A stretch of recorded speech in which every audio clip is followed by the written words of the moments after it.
Get your free copy of the complete tutorial at www.teachucomp.com/free.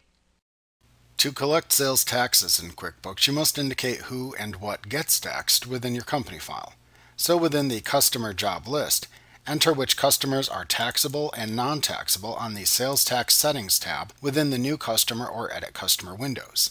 On this tab, select the default tax code for the customer from the Tax Code drop-down by choosing either Tax for taxable customers or Non for non-taxable customers.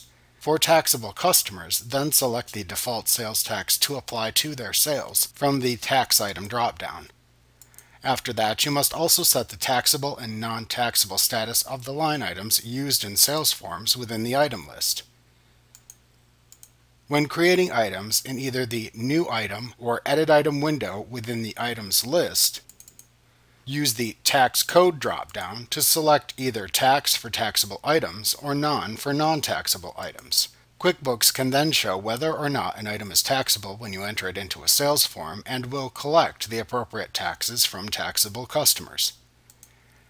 At that point, you are ready to collect sales taxes through the sales forms in QuickBooks, like the invoice and sales receipt form. We examine collecting sales taxes when using these forms in Chapter 7, Basic Sales, and then examine the process for paying collected sales taxes in Chapter 14, Paying Sales Tax.